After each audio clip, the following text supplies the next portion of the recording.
perang tarif Trump versus Cina gimana tuh Pak Ri? Kelas bersama Pari. Yo guys, balik lagi. Hari ini kita akan kupas tuntas secara fundamental dan apa yang terjadi di perang tarif antara Trump dan Cina. Tapi hari ini kita nggak sendirian. Hari ini di kantor Thrift kita kedatangan tamu yang sangat spesial, orang kaya, Bro Andri Hakim. Ini masternya fundamental dan saham Indonesia. Nah, thank you bro, udah diundang nih ke kantor Thrift ya, keren banget. Woi, cakep. Mantap. Kemarin kan bro, seperti kita tahu kan Trump sama Cina perang besar-besaran. Bener. Makanya yang terakhir kan tarif terbarunya Trump ke Cina 145%. Itu gede banget. Gede banget. Nah, secara fundamental makro nih untuk saham ya bro, baik saham lokal ataupun saham luar, ini waktunya nyerok atau kita tunggu dulu bro, baiknya bro? Menurut gua, kalau lu mau nyerok, lu cuma bisa trading doang. Maksudnya gimana tuh? Misalnya dia udah bottom, lu beli, udah untung, buru-buru jual. Oh. Jangan pegang lama-lama. Nggak boleh pegang lama-lama. Iya, jadi it's not the best time to hold. Betul. Kecuali lu emang udah punya posisi, udah beli di harga murah tapi turun lagi lebih dalam, ya lu solusinya dua nih, lu mau averaging atau lu mau diemin gitu loh. Kalau menurut gua sih bagusnya di averaging gitu loh. Cuman nggak harus averaging langsung ya. Jadi sekarang itu is not the best time to buy sebenarnya. Jadi lebih baik kalau orang yang mau beli untuk jangka panjang hold dulu ya. Hold dulu, jangan tunggu dulu. perang dagang selesai. Yes. Mirip apa yang saya bilang ke follower saya kemarin. Yes. Kalau nggak trading dulu aja. Iya. Trading. Kemarin follower saya banyak yang tanya juga, bro waktunya beli Bitcoin belum? Gue bilang kalau jangka panjang silakan. Yes. Tapi kalau lu peluru dikit terus lu orangnya nggak sabaran, tunggu ini Jangan. reda dulu. Betul. Lebih baik Trading ya, aja. nunggu stabil dulu, Yes. baru lu masukkan. Yes, Oke. karena belum jelas lah bro kalau tiba-tiba dia keluar. Kecuali ini ya, kalau Trump keluar di X nih, time to buy. Nah, dari pemerintah sendiri bu sebenarnya IHSG kan cukup dalam ya turunnya. yes. Ada nggak intervensi dari pemerintah untuk mencegah IHSG ini turun lebih parah bro? Ada. Sudah Karena, dilakukan? udah dilakukan. Kayak contohnya kan kemarin sampai DPR datang ke bursa ya, iya. bursa saham kan. Selain itu apa lagi yang dilakukan? Ini apa di batas ARB-nya ARB doang. ditahan kan. Kemarin jadinya kan diberhentiin. Setiap kali penurunan 8% Ya diberhenti. di-suspend. Tapi ada nggak sih yang selain itu ya yang dilakukan kayak misalnya memperbolehkan Danantara membeli ketika saham merah ini kan supaya ada demand gitu? Kayaknya Ada nggak? belum ya, karena Danantara ini masih nunggu dividen dari big banks dulu ya. Oh, baru kan pelurunya keluar. Yes. Asik. Ya mungkin ya, Oke. seperti itu. Jadi untuk intervensi yang begitu dalam belum ada ya? Belum ada. Jadi istilahnya sementara dibiarkan dahulu, Yes. market goes. Betul. Jadi kalau kita lihat asing itu tetap masih keluar. Ya. Asing itu masih keluar triliunan terus setiap hari gitu loh. Jadi kalau gue di saham itu lihatnya supply and demand. Kalau masih keluar semua orang pada jual-jual pasti saham ini masih turun. Asik. Lokal itu susah nahannya. Susah ya namanya. Nah jadi pemerintah itu paling intervensinya cuma bikin bisa. lokal nggak panik. Oke. Lokal nggak panik biar ARB doang ya? Iya, biar penurunannya nggak makin. Tapi nggak bisa tinggi. ada modal yang untuk dipersiapkan entah Nggak ada. dari apapun Mungkin itu belum ya. Belum ya. Nggak tahu ya Danantara apa bisa atau enggak ya. Tapi setahu saya sih Masih kayak belum dulu. ya. Nah kan selalu ada kesempatan dalam krisis. Benar, Nah, benar. Ini istilahnya selalu ada jalan untuk menjadi kaya guys dalam Benar. krisis seperti ini. Nah kira-kira dari perang dagang ini kalau di saham lokal dan saham luar nih bro, sektor apa yang diuntungkan dari perang dagang ini? Sektor yang diuntungkan sektor digital sebenarnya, Bro. Oh. Karena sektor-sektor digital tuh nggak kena dampak. Nah, gue lihat tuh sebenarnya Amerika juga curang. Dia kan hitungnya ekspor impor, tapi yang dia nggak hitung yang di produk-produk digital dia, Bro. sosmednya dia ya. Sosmednya dia. Iklan kan masuk ke dia. Iya. Betul. Itu Facebook Ads, Instagram. Iya. Nggak dihitung ya. Iya, itu triliunan kali. Terus App Store juga kan. Store-nya. In App Store-nya itu Iya. dihitung ya sama Trump ya. Gak dihitung. Terus misalnya produk-produk software kayak Netflix, digital, ya kan. Terus misalnya Microsoft juga sekarang Microsoft Word gitu kan sekarang Windows Betul. digital juga. Lu bayarnya per tahun. Terus udah gitu Gmail juga yang berlangganan. Gmail Ya. juga. Nah, mereka tuh gedenya sebenarnya di digital. Digitalnya. Jadi dia kalau misalnya hitungnya cuman ekspor impor curang. curang. Kecuali kalau mau hitung lu hitung ekspor impor, lu juga hitung yang digitalnya digitalnya gitu loh. Sekarang kalau lu misalnya pakai Adobe, Adobe juga semua yang yearly, Bro. Iya, sekarang udah Iya subscription. kan? Subscription base. Iya. Itu anak-anak gua subscribe. PlayStation Iya. juga digital, Iya, Bro. betul. Game-gamenya semua digital. Nah, itu curang menurut gua. Jadi kalau ditanya yang chance bagus, sektor yang diuntungkan, kita invest di yang digital. Digital. Karena Jadi kita kalau- nggak terdampak. Kalau di saham luar berarti ini ya, Feng 7 ya. Yes. Kalau di luar apa yang Samsung Tech ya? Tech lah. Tech Berarti kalau di luar negeri, teman-teman kalau yang mau cari peluang itu saham-saham tech yang bisa dibeli ya. Kayak Google, Meta, Nvidia. Iya, itu tidak terdampak lah.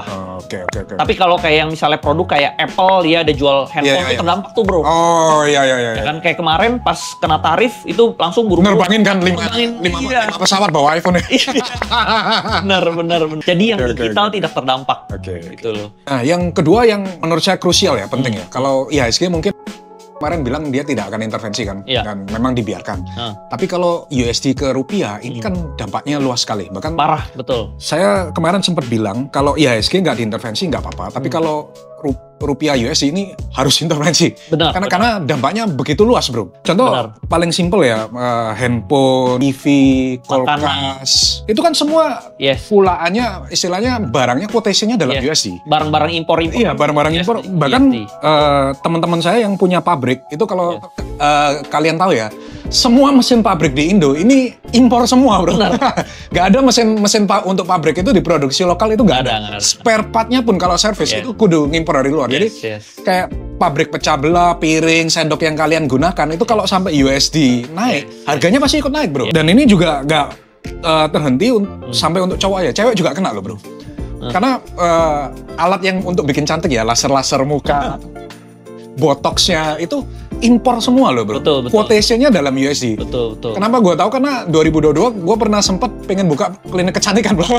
Terus jadi gue kan dikasih presis harganya. Harga mesin laser itu semuanya dalam USD, bro. Itu import dari Eropa atau dari US itu USD semua. Pasti. Nah, jadi kalau kalian bilang USD rupiah nggak dampak ke cewek-cewek, kena loh. Kalian nanti treatment tambah mahal loh. Elektronik iya makanya.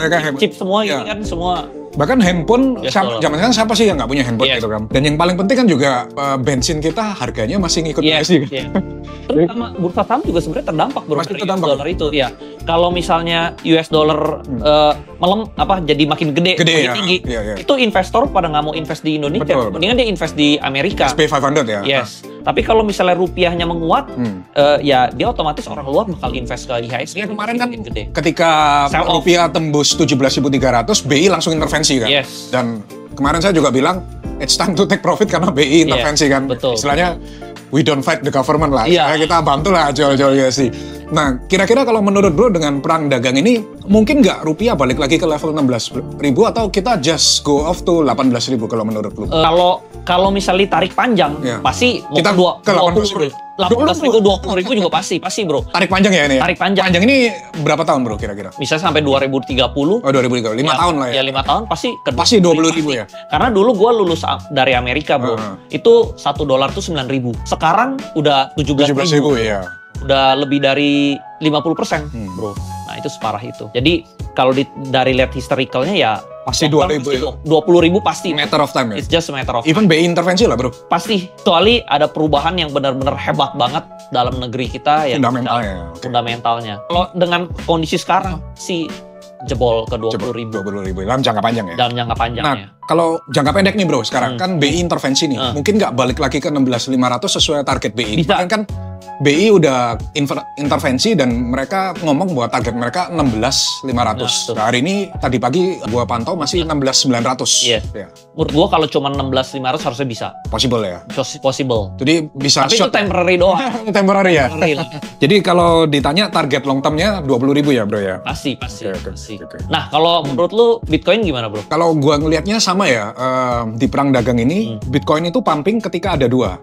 Cina devaluate their yuan atau Amerika printing money. Oke. Salah satu harus ada yang ngalah bro. Kalau misalnya Amerika printing money nih dampaknya apa nih bro? Iya pasti Bitcoin kan pumping kan. Pumping. Ya. Oke. Nah kalau saya lihat dari perang dagang ini, kenapa waktu kemarin follower saya tanya, saya bilang tunggu dulu karena dari perang dagang ini saya melihat harus ada yang kalah dulu. Either Cina yang menang dengan devaluasi yuannya, lalu nanti ada capital inflow, capitalnya kan kabur nih, pasti masuk ke Bitcoin, atau Amerika yang ngalah, nurunin suku bunga, and printing the money lagi. Dan itu akan kembali ke Bitcoin. Dia aja udah maksa the Fed ya? Iya, kemarin kan dia udah maksa Powell untuk pangkas suku bunga. Iya, jadi bayar utangnya lebih murah. Iya, betul. Nah, bahkan teman-teman kalau lihat di layar Bloomberg kita ya, ini yang sebenarnya dicegah oleh Trump. Jadi Trump ini mau utang yang dibayar pemerintah itu lebih murah. Jadi murah. Lebih murah. Tapi gara-gara perang dagang ini, utangnya bukan tambah murah, tapi tambah gede. Iya. Jadi dia udah hapus segitu banyak gede dari market Wall Street ya. Berharap suku bunganya bonds-nya dia turun, tapi malah naik. Iya. Jadi akhirnya ada buang juga kan? Iya, akhirnya Cina sama whoever knows lah, Cina dan Jepang buang surat utangnya mereka kan. Mereka dan mereka yang paling gede utang US. Makanya secara makro gue bilang harus ada satu yang kalah dulu, baru kita go ahead with the bull market. Nah, sekarang Cina pun udah merasa dia aja sekarang mau ini loh bro, mau ban film-film Hollywood. Oh. Nah, itu kan uang gede sekali tuh. Betul. Kan Amerika salah satu penyumbang film terbesar ya di dunia. Kalau menurut bro, apa yang harus investor lakukan dalam perang dagang ini? Apa wait and see? Menurut gua masih wait and see sih. Just wait and see. Karena aman ya. Mendingan lu bisa trading, tapi kalau udah mendekati bulan Juni, Juli, nah itu lu udah mendingan pegang cash lagi. Karena tarif ini kan cuma di hold 3 bulan bro, 90 hari kan, 2 bulan, 3 bulan ini. Iya. Kita nggak tahu dampaknya setelah 3 bulan tercapai kesepakatan apa enggak nih. Takutnya udah 3 bulan dia hajar tarif lagi gitu bro. Jadi di lock lagi ya. Yes, jadi mendingan ya trading, pegang cash, trading, pegang cash lah baiknya. Oke. Ya kalau misalnya mau aman banget ya pegang cash. Jadi itu guys, rahasia sukses dalam perang dagang. Kalian kalau mau cuan bisa ikuti advice dari Andri Hakim ya. Bungkus.